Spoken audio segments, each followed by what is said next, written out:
Hello YouTube, let us unravel the world of anime here at YowAnime and let's get started. Have you ever wondered about the similarity between this and this? To those One Piece fan who does not want to know the probable fates of the three brothers, stop watching this. If you want to get ahead of the story, this might help you to alleviate tragic feels when things happen. These past months, I was able to contemplate my inner thoughts about the similarity of Romance of the Three Kingdoms and One Piece.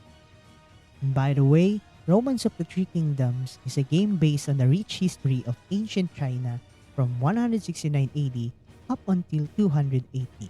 It had different game scenes the 1980s up until now.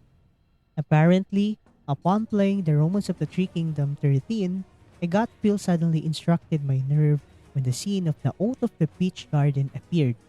The same scenery was told in One Piece during the major flashback of Luffy, Ace, and Sabo in episode 496 in anime and chapter 585 in the manga series.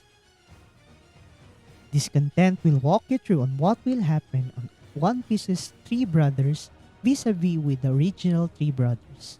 Both events had similarities by symbols, place, and essence, which does make sense to postulate this theory. The fate of the original three brothers in ancient China would be the same of the three brothers in One Piece. In this case, we can have the following proofs. First, parallelism is present in the oath taken in both Romance of the Three Kingdoms and One Piece. Let us try to understand the similarity detail by detail. Number 1, they swore as brothers. Number 2, the oath takes in a place with many trees. And lastly, they both drink something as a symbol of brotherhood. The symbols and characteristics of the three brothers in ancient China, namely Liu Bei, Guan Yu, and Zhang Fei, perhaps has the same with Luffy, Ace, and Sabo. Let us walk through these. Guan Yu and Ace are both seasoned fighters and loyal subjects to their leaders. Another thing I find similar is Guan Yu's symbolic figure. In the historic record, it is loyalty and wealth.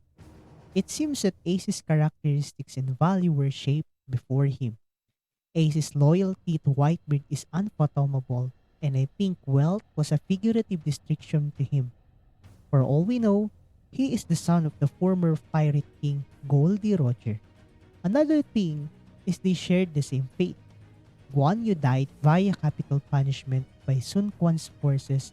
The same thing happened to Ace during the Paramount War in episode 483 and chapter 574 in the manga. A tragic end for these two noble heroes only proved the first assumption to our theory. Zhang Fei and Sabo are both noble and mighty fighters. I did some nasty research and apparently there is a general in the National Revolutionary Army in China named Zhang Fakui who fought against northern warlords during the mid-1970s or 1980s. And guess what? His nickname was Zhang Fei. Does it ring a bell? Sabo also works as the second highest official in the Revolutionary Army. The most intriguing part here is how Zhang Fei died. He was assassinated by his subordinates which defected to him eventually. Now here's the catch.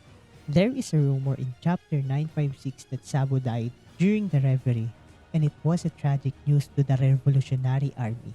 If we will consider the theory of parallel fate here, and I hope it is wrong, Sabo might be killed or sold out by one of his comrades. If not assassinated, he might be imprisoned in the Impel Down.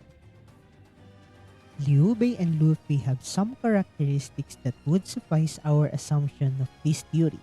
According to historical facts, Liu Bei is a virtuous and kind man which enabled him to forge a steadfast relationship with his comrades. Look at Luffy and his friends. Hence, just like the former theory with Zhang Fei and Sabo, I hope they would not end up the same fate because Liu Bei's death is one of the saddest moments in the Romance of the Three Kingdoms series. He died because of an incurable disease, but it also makes sense that Luffy will share the same fate. Why? In Chapter 387, Luffy revealed his second gear which allowed him to fight in par with Blueno, and of course Rob Lucci. But the catch is this.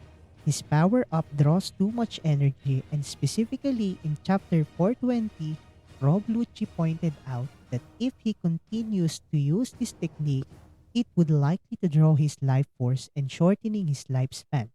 Does it sound familiar? Though the incurable disease much sounded like Goldie Rogers, I just hope, if this theory is correct, that in the latter episodes of Luffy's adventure would be as heroically as Liu Bei before his deathbed. Hit subscribe button if you want to get updated and be sure to ring that bell to keep you notified. This is Yo Anime.